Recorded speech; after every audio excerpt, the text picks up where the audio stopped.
اچھا وہ بزرگ ہیں وہ ان کو اپنی جان کی نہیں پرواہ، کہتے لوگ کیا کہیں گے کہ یہ اتنا بڑا عالم، اتنا بڑا شیخ الحدیث اور مشرک کے پاس جا کر علاج دم کروا رہا ہے۔ اعوذ باللہ من الشیطان الرجیم، بسم اللہ الرحمن الرحیم۔ وَإِن يَمْسَسْكَ اللَّهُ بِضُرٍّ فَلَا كَاشِفَ لَهُ إِلَّا هُوَ وَإِن يُرِدْكَ بِخَيْرٍ فَلَا رَادَّ لِفَضْلِهِ يُصِيبُ بِهِ مَن يَشَاءُ مِنْ عِبَادِهِ وَهُوَ الْغَفُورُ الرَّحِيمُ۔ بڑا مجبور کیا، ساتھیوں نے دلیلیں دی، بڑے بڑے علماء آئے، انہوں نے بولا شیخ دیکھیں حرام جو ہے جائز ہو جاتا ہے جان بچانے میں، سور بھی اس وقت حلال ہو جاتا ہے جب آدمی کی جان جاتی ہو، تو آپ اپنی جان بچانے کے لیے آپ دم کروائیں اس سے جا کر، آپ کا بخار اتر ہی نہیں رہا۔ تو تھوڑے سے قائل ہوئے اور انہوں نے شرط رکھی کہ میں جاؤں گا مگر رات کے اندھیرے میں، اس سے پوچھو مجھے کر دے گا دم، جب لوگ سوئے ہوں تو میں جاؤں گا۔ تو اس نے بولا ٹھیک ہے وہ آ جائیں۔ رات کو ساتھیوں کے ساتھ چلے، دروازہ کھٹکھٹایا، دروازے سے انہوں نے آواز دی گئی اپنے استاد کو بولو کہ پہلے اپنی نیت ٹھیک کرے، اپنی نیت ٹھیک کرے تو پھر میں دروازہ کھولوں گا، کیونکہ وہ کاہن تھا، اس کو شیطان بتا دیتا تھا جو چیز ہو، جیسے آج کل ہے نا لوگوں میں، ہم تو ان کو مانتے ہیں نا کہ نعوذ باللہ یہ بہت ولی پہنچا ہوا ہے کہ یہ بات دیکھتا ہے تو بندے کا سارا کچھ بتا دیتا ہے نا ایسے لوگ، یہ شیطان ہوتے ہیں، کیونکہ نبی صلی اللہ علیہ وسلم پر وحی آتی ہے تو آپ کو پتہ چلتا ہے۔ بس مسلمان کا یہ عقیدہ، اس کی کسوٹی آپ صلی اللہ علیہ وسلم کا عمل، کہ اگر یہ چیز آپ صلی اللہ علیہ وسلم کے پاس نہیں تھی تو اس شیطان کے پاس کدھر آ گئی؟ خط بات، کیونکہ یہ ہے نبی پر ایمان لانا اور اللہ پر ایمان لانا۔ اب وہ سمجھ گئے، انہوں نے بولا کہ اپنے استاد کو بولو کہ اپنی نیت ٹھیک کرے۔ وہ نیت کیا لے کر گئے تھے کہ یار مر تو میں نے جانا ہے، ساری زندگی کے لیے اس قوم پر تانا بن جائے گا کہ دیکھو مسلمانوں کا اتنا بڑا شیخ، اتنا بڑا استاد، اور ایک مشرک سے جا کر اس نے علاج کروایا۔ ہاں جی، اس نے چھپایا ہوا خنجر کہ میں جاتے ہی اس کو قتل کر دوں۔ شیخ صاحب کی نیت یہ تھی کہ میں نے اس کو مار دوں گا تاکہ یہ فتنہ ہی ختم ہو نا۔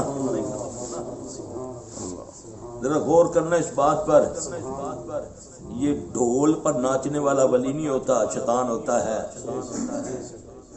یہ دبالے ڈالنے والے ولی نہیں ہوتے۔ نہ اللہ نے ولیوں کا، اللہ نے قرآن میں جو ذکر فرمایا ان کے کردار کی بات کی، ان کے لباس کی بات نہیں کی کہ 2 مالے گلے میں لٹکا لے، 10 انگوٹھیاں پہن لے، سار کے بال منڈوانے بند کر دے، جمعے پڑ جائیں بدبو آئے تو وہ ولی نعوذ باللہ بن سکتا ہے۔ صفائی تو نصف ایمان ہے۔ اسلام کے اندر ایک وقت کا وضو دوسرے وقت پہ نہ کرو تو تمہاری نماز ہی نہیں ہو سکتی۔ اب ان کا یہ ہے کہ اپنی جان کی پرواہ نہیں ہے، یہ اللہ کے ولیوں کی پہچان ہے۔ انہوں نے سمجھ گئے کہ اس کو پتہ چل گیا، انہوں نے خنجر نکالا، پھینک دیا، اب دروازہ کھولا، اب اس کے پاس بیٹھے، کہنے لگے مومن کی ویسے بھی فراست ہوتی ہے، اللہ اس کو گائیڈ کرتا ہے، وہی کا سلسلہ تو بند ہے کیونکہ وہی صرف نبیوں پر آتی ہے، تو القا جو ہے نا احلام، یہ قیامت تک کیا وہ جس کو چاہے اللہ جس طرح چاہے عطا کرتا ہے۔ ہاں جی، تو انہوں نے بولا بھئی میں تجھ سے دم، تجھے پتہ ہے میں دم کروانے آیا، تو مجھے جانتے بھی ہو نا، میں تم سے دم کرواؤں گا، میری ایک بات کا جواب دے دو، تیرا کون سا ایسا عمل ہے جو تو کرتا ہے؟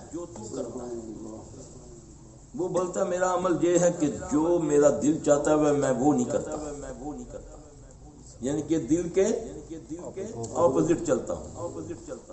یہ بھی قابل غور بات ہے، جس کو کہتے ہیں نفس کو مار لینا۔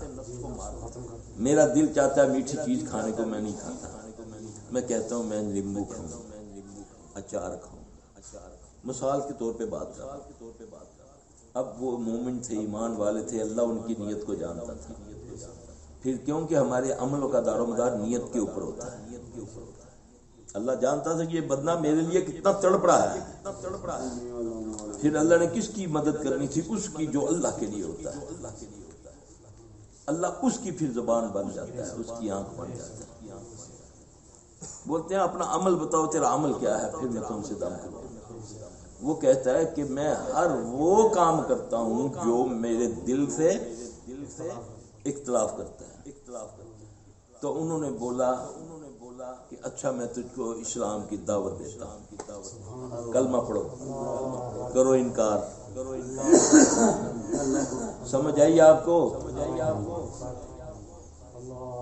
اس کو بولتا ہے پھر تیز اپوزٹ چلتا ہے نا دل کے، تو میں تمہیں کہتا ہوں لا الہ الا اللہ محمد رسول اللہ پڑھ لو، چونکا ایک دم جھٹکا لگا اس کو۔ اللہ اس کو بھی ہدایت دینا چاہتا تھا، اور جو ذریعہ اس نے بنایا تھا اس ذریعہ سے پہنچنا چاہتا، کیونکہ ہدایت کسی کے پاس نہیں۔ اللہ قرآن میں فرماتا ہے انک لا تہدی من احببت ولکن اللہ یہدی من یشاء۔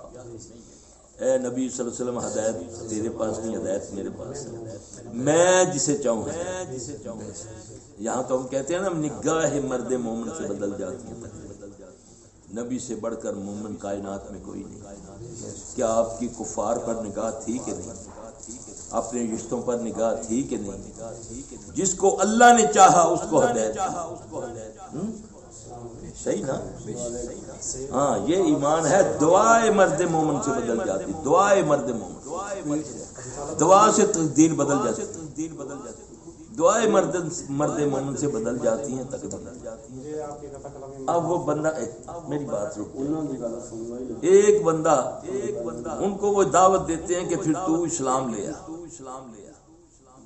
اب اس کو شوق ہے، کہہ بیٹھا ہے، دعویٰ بھی ہے اس کا کہ میں ہر وہ عمل کرتا ہوں جو میرے مزاج سے خلاف ہے۔ اٹھا گیا اندر جا کر غسل کیا، دوسرے کپڑے پہن کے آ کر کہتا ہے اب مجھے کلمہ پڑھایا۔ انہوں نے کلمہ پڑھایا، ان کا بخار بھی اتر گیا، وہ بھی مسلمان ہے۔ یہ بات یاد رکھنا، اللہ نہ کسی کی شکل کو دیکھتا ہے، نہ عقل کو دیکھتا ہے۔ اللہ علیم بذات الصدور ہے، وہ دل سے چاہتا ہے یہ کیا کہتا ہے، یہ کیوں کر رہا ہے۔ اس لیے نا ریاکاری کو نبی صلی اللہ علیہ وسلم نے چھوٹا شرک کہا۔ تو ریا کیا ہے؟ ریا سوائے اللہ کے کوئی نہیں جانتا، کیونکہ یہ خالص دل کا فعل ہے۔ آپ کسی کو ریاکار نہیں کہہ سکتے، ہاں اگر اس میں وہ خصلت ہے تو اچھے انداز سے اس کو دعا بھی کرے۔ اس کو اگر آپ کو طریقہ آتا ہے، کوئی دلیل ہے اس کو۔ ابھی میں نماز میں پڑھ رہا تھا، مجھے پتہ نہیں آپ ساتھیوں میں سے وہ بھائی کسی کو کہہ رہے تھے کہ آپ جماعت کر لیں، آپ نے کہا تھا۔ اب سنیں میرے بھائی، اللہ میری آپ سب کی اصلاح کرے۔ بات اور رویہ اور لہجہ یہ بہت اثر رکھتا ہے، دعوت اثر رکھتا ہے۔ میں قرآن کی بات بھی کروں، اگر میرا لہجہ میرا رویہ غلط ہوگا تو وہ اثر نہیں کرتا، کیونکہ نبی صلی اللہ علیہ وسلم کو اللہ نے فرمایا ادعو الی سبیل ربک بالحکمۃ والموعظۃ الحسنہ، لوگوں کو بلاؤ دین کی طرف احسن، اچھے انداز۔ اب یہ بہت سارے لوگ، کیونکہ نمازی کم ہے نا، نماز کے مسائل میں یہ نیل ہے، کیونکہ دنیا میں 2% مسلمان نماز پڑھتا ہے، اس کو دنیا کی ہر نالج ہے، نماز اور مسجد کا نالج اس کو نہیں، نہ اس کو مسجد کے آداب آتے ہیں، نہ اس کو نماز کا مسئلہ۔ اب جی ہم نے سنا ہے جی کہ مسجد میں دوسری جماعت نہیں ہو سکتی، تم نے سنا ہے، تم نے غلط سنا ہے، کیونکہ نبی صلی اللہ علیہ وسلم نے فرمایا آدمی کے جھوٹے ہونے کے لیے یہی کافی ہے کہ وہ سنی سنائی بات کو آگے بیان کرے۔